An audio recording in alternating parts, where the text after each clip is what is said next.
The corner, the corner, the corner. Hey, welcome. Come on into Cousin Ed's Corner.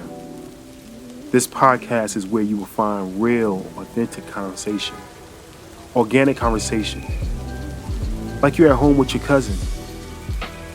It's about life, it's about finance, it's about spirituality, it's about love, and everything in between. I'm your host, Cousin Ed. I'm excited to bring you along on this journey to explore life. Listen, let's sit back and enjoy a wide range of topics. I have some diverse guests coming on, a wide range of spectrum of thoughts. My goal is to create a space for all of us to connect, all of us to learn each other, and all of us to communicate. It's really not about me. It's about the community as a whole. Let's enjoy this. Let's sit back. Let's think about our past. Let's move into our future. It's about the corner, the corner, the corner. So no matter how you cut it or slice it, we're all here together. I'm just here to give you a piece of my heart, my mind, my soul, and my mentals. So sit back, relax, and enjoy another episode of Cousin Ed's Corner. The corner, the corner, the corner. What's going on, fam? What's going on? It's your boy, Cousin Ed. Cousin Ed's Corner back at you. See, I want to do an intro so bad. I want to do my full intro so bad. I am back. We are back. We are back with another episode of Cousin Ed's Corner. This is I would say motivational Monday, right? Hopefully you do get some motivation from the show. But I'm going to call it Memorial Monday. It's sometimes when you have certain holidays fall on your recording day, and some of y'all may not even listen to it on the same day of the show. But today falls on a recording day of September 11th, and I wanted to pay tribute to all the families that were affected by September 11th. And just over the time, it's not only something you dealt with the day of, you dealt with it days of, you dealt with it throughout the year and ongoing years, from people who lost people in the fires or crashes to people who are dealing with certain injuries from that experience, or people dealing with PTSD from being around that at that time. So I wanted to play this show.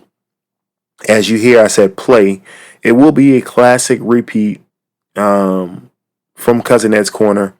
But for most of you who are new to Cousin Ed's Corner, this show has been, Cousin Ed has been around for well over 10 years podcasting, almost 15 years podcasting. And in doing so, I have other content from other shows. And this is from another show that I did. And I just want to bring it on and share it with you. It hits home. I do have a special guest. I'm not going to give that away. I do have a special guest. It hits home to hear their story. So definitely check it out. I do have a call of action for you. I want you to visit www.cousinedscorner.com. That's www.cousinedscorner.com. Across the top of the page says leave voicemail. I'd like to hear from you to find out what were you doing on today, September 11th. What were you doing when the towers came down? What were you doing that morning? What do you remember about that day? I want to compile these stories. So next September 11th, I have these stories so we can put out and memorialize this event. Because without the stories being passed down from years to years, people won't know how actually you felt that day, how your family was affected, or anything else. So this is a call of action, a call to action for Cousin Ed's Corner. Continue to send your voicemails in for anything else, but I want a special voicemail done today.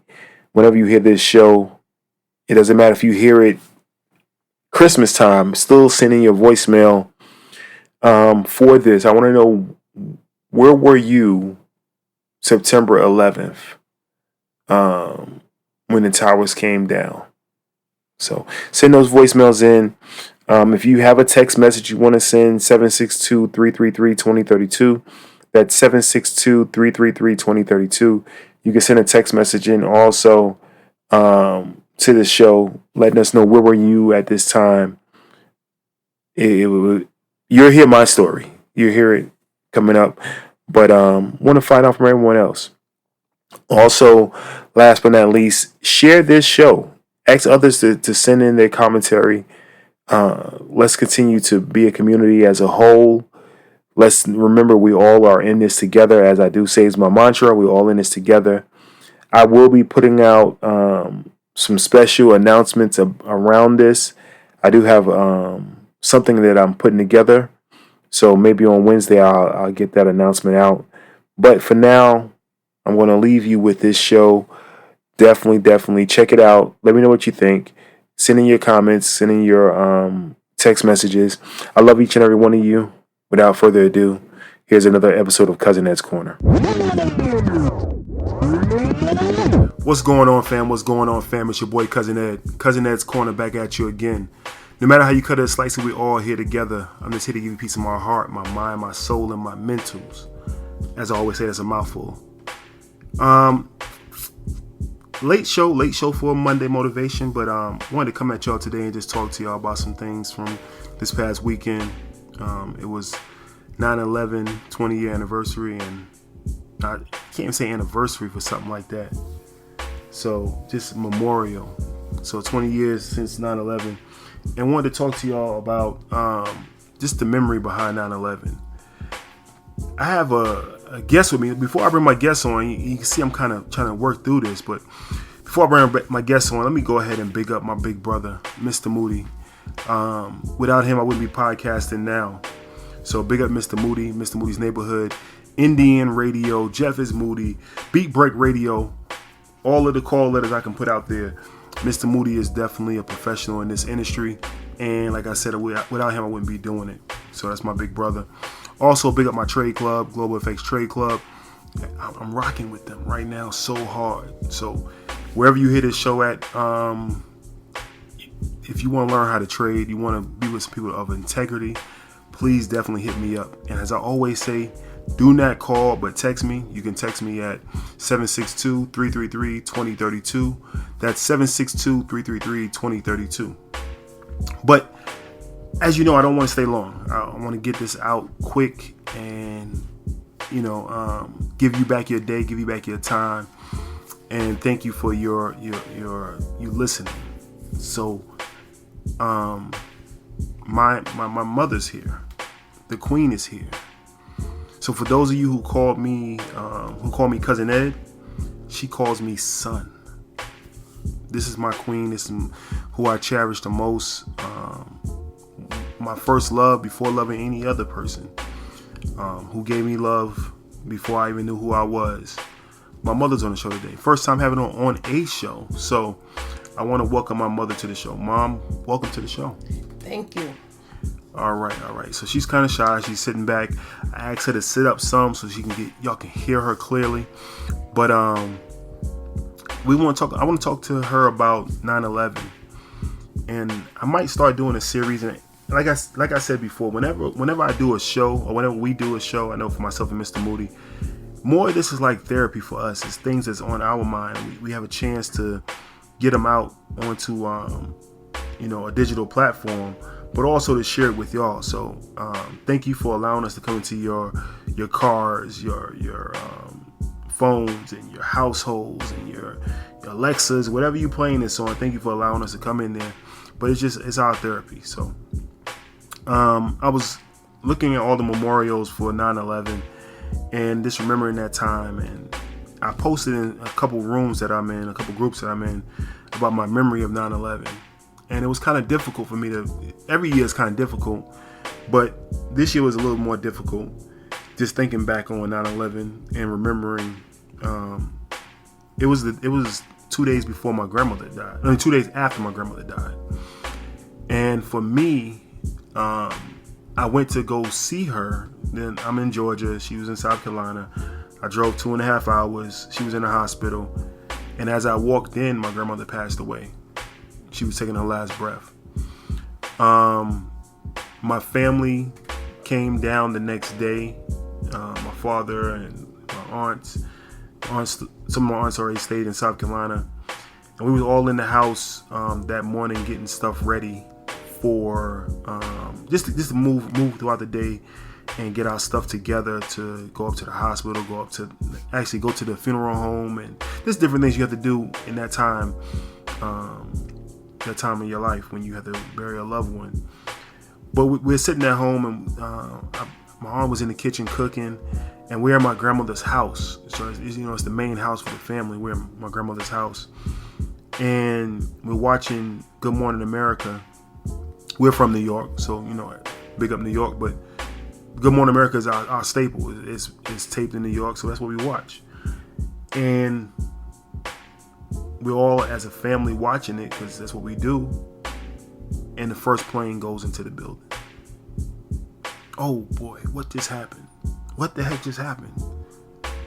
We all looking around like, this is crazy, man. Somebody, you would never imagine that a terrorist just flew a plane in the building. You think something happened accidentally. So you're looking around, we're looking around like, man, that's crazy. And the buildings are standing, right? You see the smoke, you see everything. The plane did not come through. And you're just like, okay, everybody on that floor, yes, they're God rest their souls. The floors above, you're hoping they can get out. The floors below, you're thinking about evacuation. And they're reporting the story. No one knows the full story except for the government, right? Except for air traffic control. So we're all sitting there, watching the TV, sitting on the edge of our chair, and the next plane, you see it coming, and it goes into the building. You can't have two accidents. So now this is intentional. The TV reporters are now talking about it. They're saying it's intentional acts of terrorists. They're scrambling jets and everything else. And you're watching these buildings start to smoke and simmer.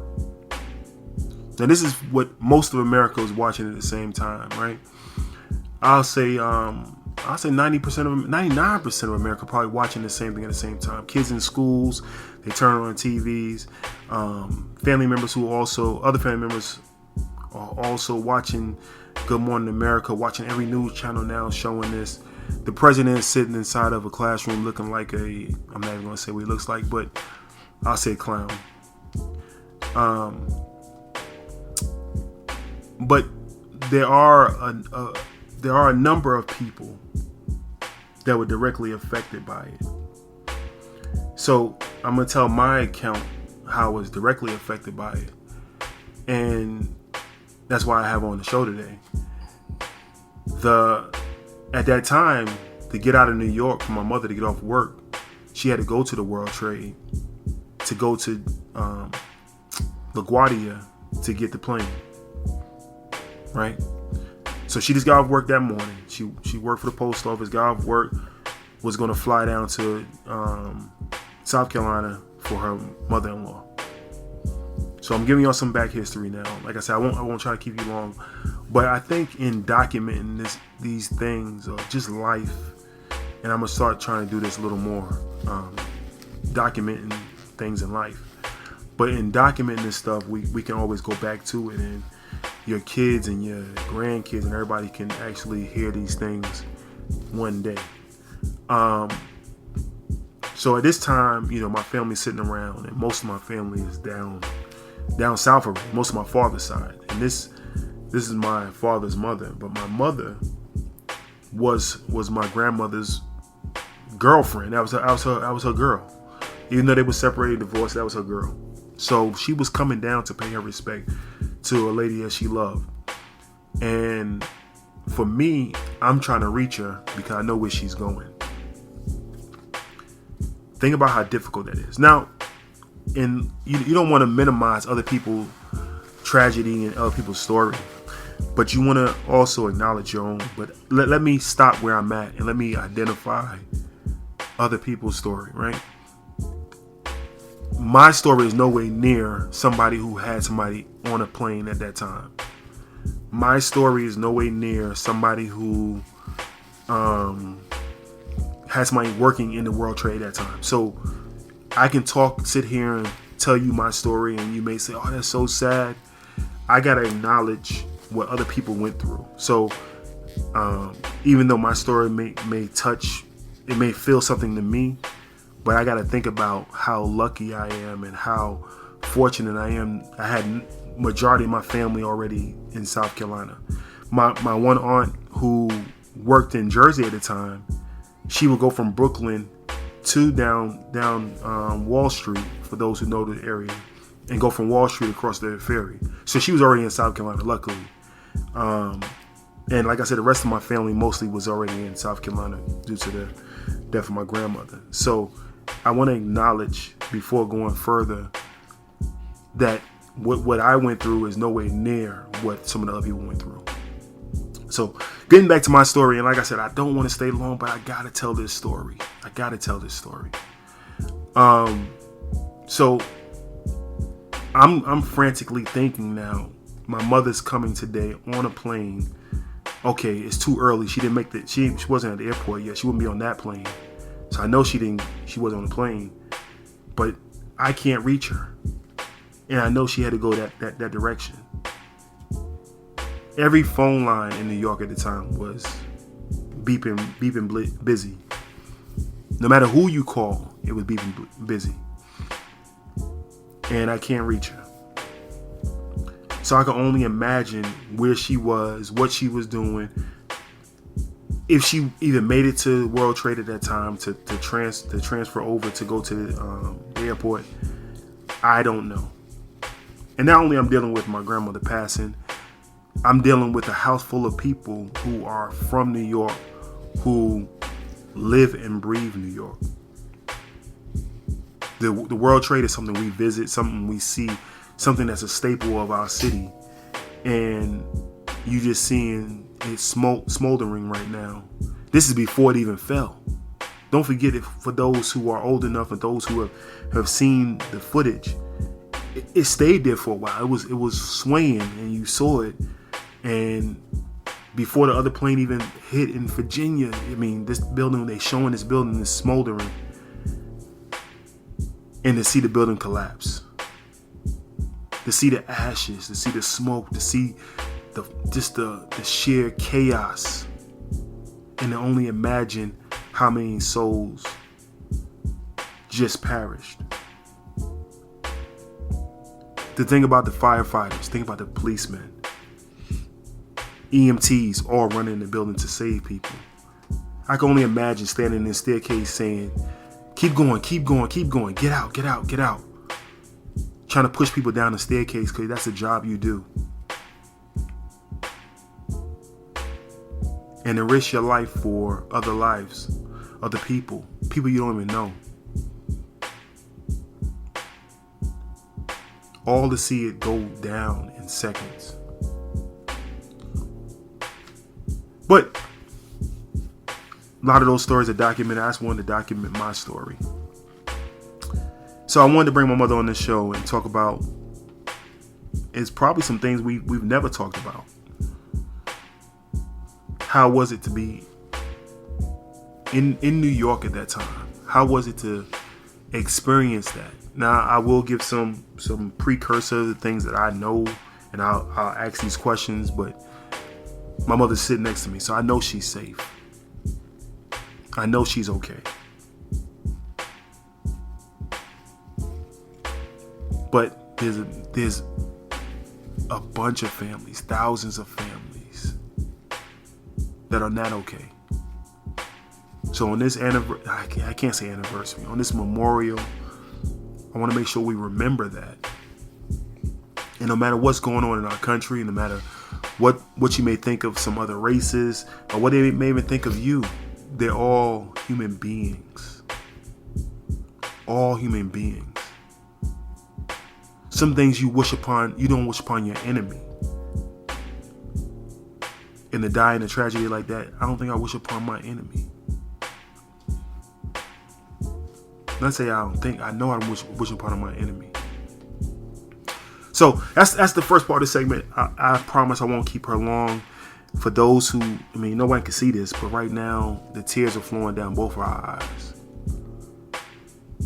Just remembering that time. So I'm not going to try to keep us long. I'm just going to ask a few questions and get out of here.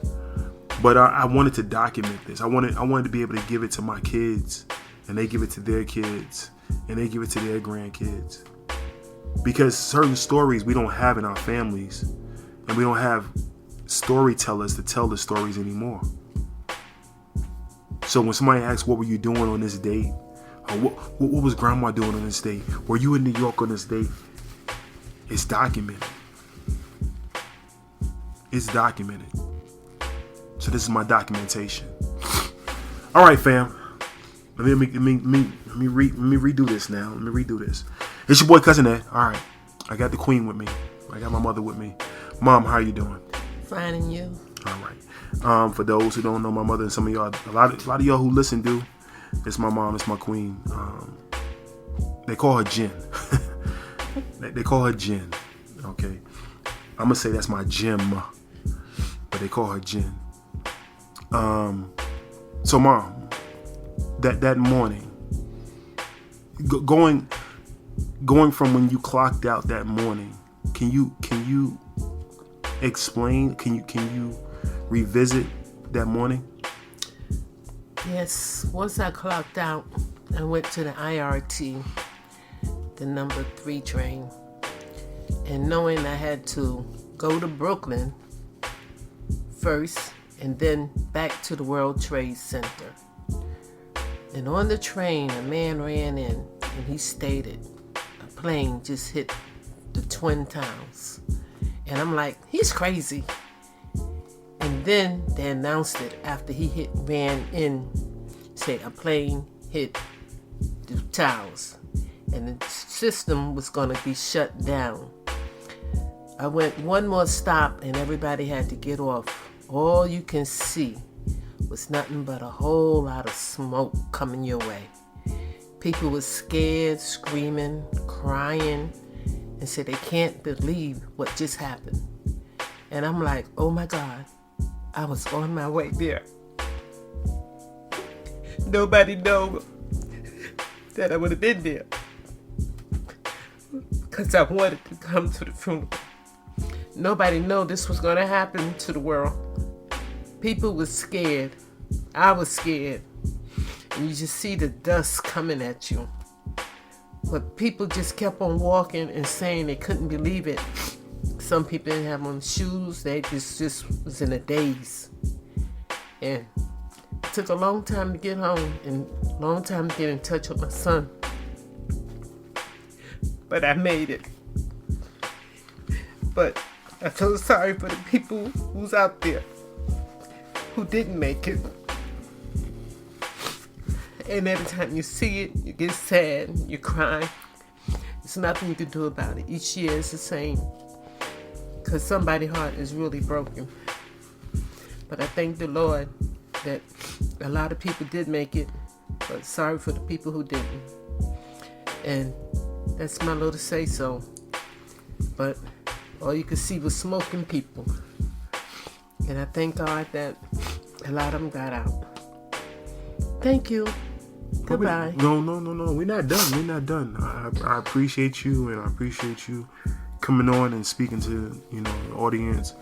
But so a lot of people who listen are not from New York. So the IRT, the number 3, none of that they know about. So my New Yorkers, big up, but they don't understand the distance, how far you were away from your destination. So if you had to describe the New York City, what stop, what station, what area were you in when you had to get off the train? Oh, I was in Brooklyn, Court Street.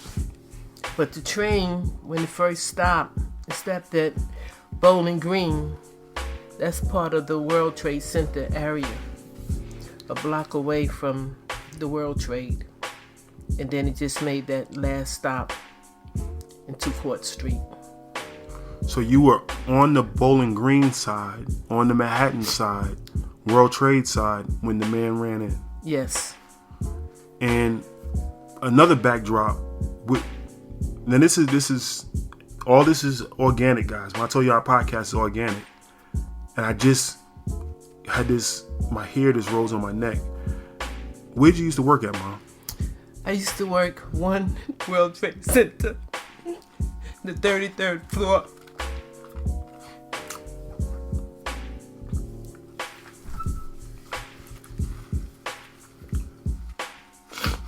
So, but I took the test for the post office and passed, and I left the World Trade Center. So you used to work there? I used to work there. 33rd floor? 33rd floor. You used to go there every day? Every day.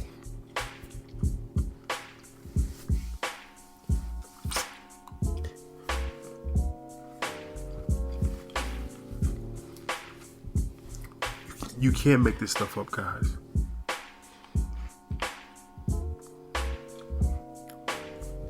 When I do Testimonial Friday, and not me. Let's take it away from me. It's not about Cousin Ed. When people give their testimony, and you look around and you're amazed by their testimony, you really gotta see what people came through and went through, and where they come from. And sometimes you don't get to hear their story.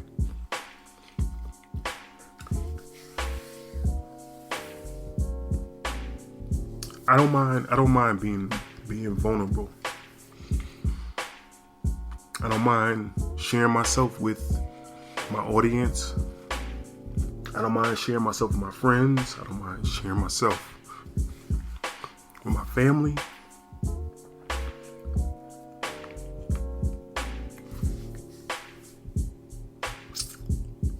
Because honestly, I'm truly grateful.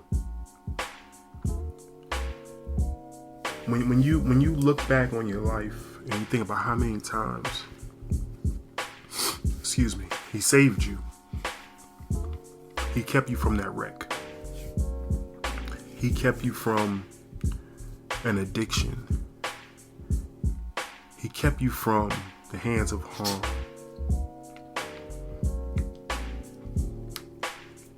You got to be grateful.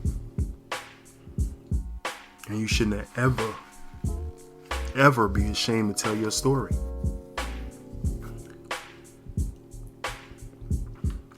This is something right here that I will share with my kids. Thank God for the cloud. This will not go anywhere. This will be here forever. You know how you say time capsules you put in the ground? This is recorded. It's not going anywhere. This is history. When I thought about doing this show, I said I don't know the full. I mean, I know most of the story.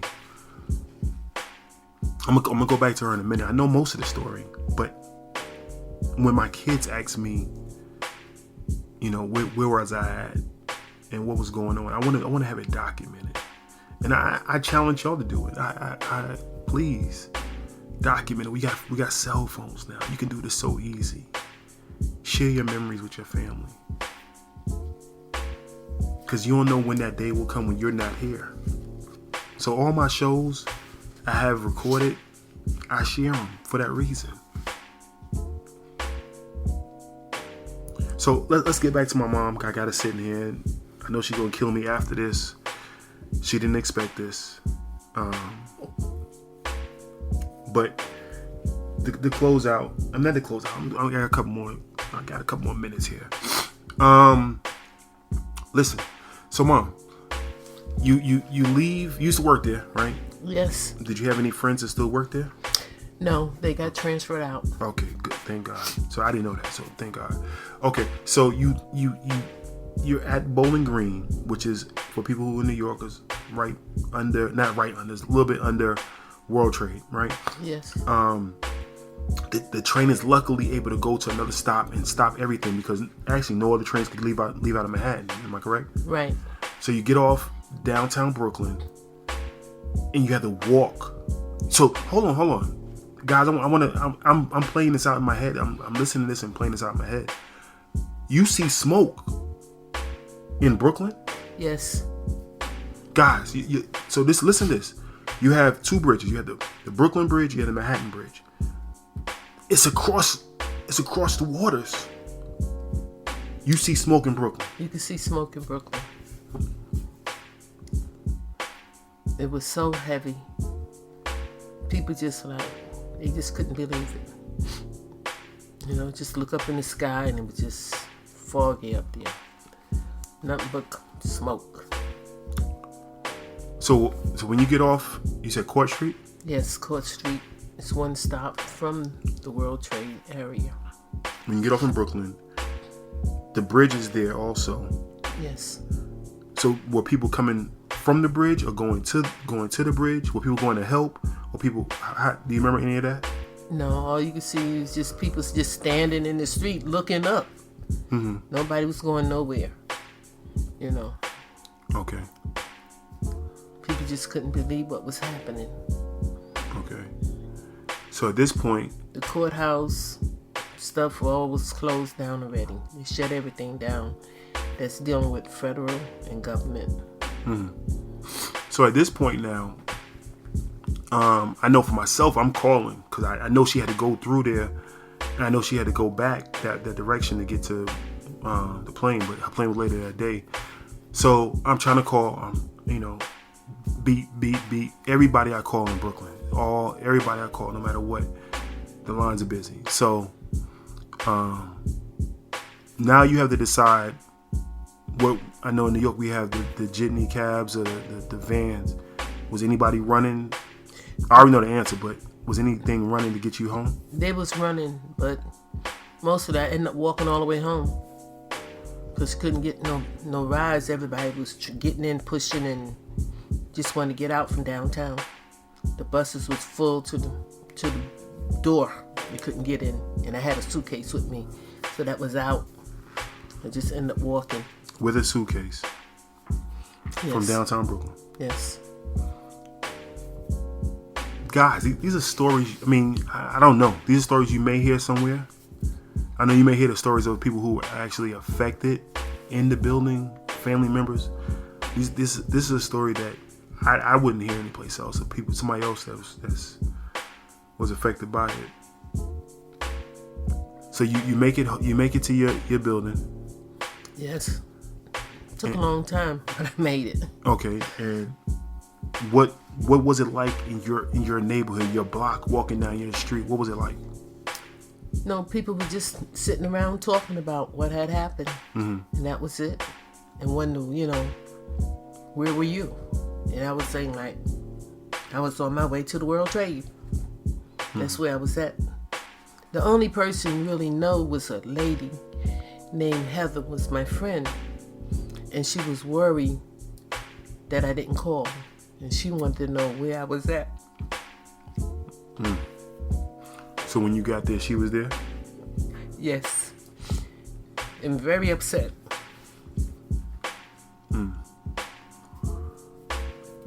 All right. So let's wrap that part of it up. And guys, I'm sorry it's so long, but it's documented. This is history right here. If you turn it off, it's on you. So, okay, we finally speak. We're happy that everything is well. We said, you're not gonna be able to make it out in New York right now. All flights are shut down. I'm in South Carolina dealing with burying my grandmother. You're in New York. What is it like for the next 2 days, 3 days, a week in New York City? Oh, people were so friendly among one another. There was no animosity, but some of the people got angry because they know that the Arabs, how you say it? Arabs, Arabians, they took it out on them. And that was horrible because they felt that because of them, they took down the World Trade. They didn't want to shop at these stores. They want them shut down. They really wanted to kill those people because they was really angry in New York at that time towards those people. But a lot of stores did shut down because they was afraid for their lives now, which they had nothing to do with it because some of them were born in New York. But they took it out on them anyway. So, were there any kind of, I know certain things start opening back up and certain kind of, and it's probably 2 days after, 3 days after, probably nothing was open, but train system shut down. You couldn't go to work, correct? I couldn't go to work. Okay, so that mean the mail was shut down? Everything was shut down for a day. No mail? No mail, no nothing. They just kept everything still, trying to figure out what was going on. Okay. So the train you took to go to work was going through there. How did you get to work when everything opened back up? Oh, I would just get on the train and took the train like I usually do. They didn't have the train going back to the World Trade Center anymore. They stopped that. They stopped it for over two weeks or 3 weeks because of the smell of human beings deteriorating beneath the ground. It was really horrible. A bad odor that lasted a long time. So they rerouted the trains that used to go under the World Trade. So the other trains you could take, but you couldn't go that way. You couldn't get no more route. Okay. So you got back to some kind of normalcy, going to work. And how was it at work at first when you first got back there? How was the... One of my bosses in the post office, he lost his wife. He couldn't find her. And he took off. It took him over a week to find his wife. And she was in some hospital. But she was caught up into the World Trade, but she got out. So that was that with him. But mostly everybody at work, they never mentioned if they lost anyone in the World Trade or they didn't know anyone. They were just like, let me mind my business. So everybody kept it in? Everybody kept it in and kept on doing what they had to do. So I say people, I say us, I say audience, I think a lot of people maybe still dealing with a lot of this, and people say PTSD ain't real, get over it, and they say it about a lot of things, right? Just get over it, man. You know you're okay. But the more and more I live, not the more and more I listen, the more and more I live, the more and more I see how things affect each and every individual. And sometimes we hold things in that maybe you need to talk about. Maybe you need, and nothing's wrong with counseling. Nothing wrong with, and this is my therapy right here. To tell the truth, I appreciate y'all listening. This is my couch. A lot of stuff that I say and do on the shows for years, is my therapy.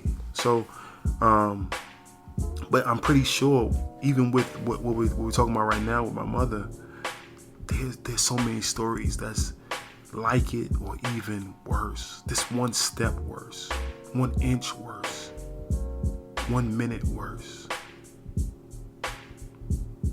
1 life worse. It just, I mean, we go around each and every day and not think about the people around us and not think about the situations around us.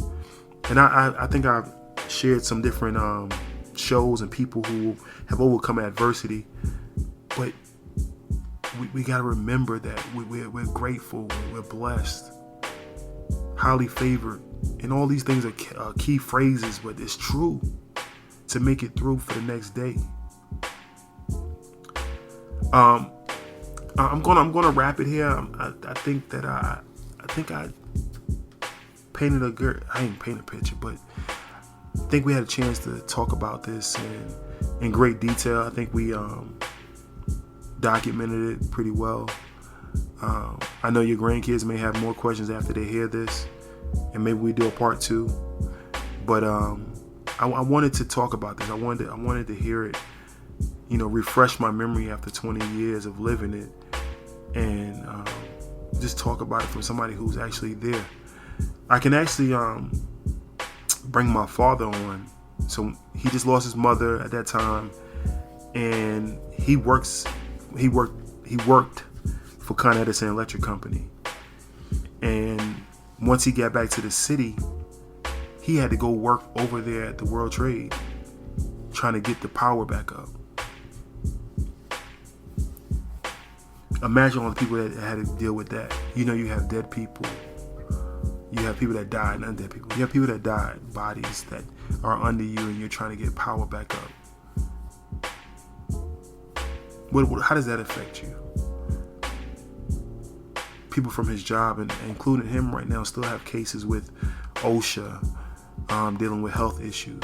You got firemen, numbers and hundreds of firemen that cancer, dealing with that. This thing is big. This thing is really big. Listen, guys. Like I said, you can reach out to me. Please do not call me. I will not answer. Okay? Text me. 762-333-2032. 762-333-2032. I won't stop podcasting because, like I said, it's my therapy. Hopefully y'all enjoy. Hopefully I inspire y'all. Hopefully these shows are truthful to y'all. Hopefully it sheds light on just certain things you may be going through. Maybe it's a voice for you, but it's definitely my voice for me. It's your boy Cousin Ed. There's nothing you can do about it. I love each and every one of y'all. God bless y'all, and God rest the souls that perished that day. Good Morning America was in progress in the East Coast and the Midwest, but we're joined by the entire network just to show you some pictures at the foot of New York City. This is at the World Trade Center. Obviously a major fire there, and there has been some sort of explosion. We don't fully know the details. We just saw another plane coming in from the side, so this looks like it is some sort of a concerted effort to attack the World Trade Center that is underway in downtown New York.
Thank you for listening to Cousin Ed's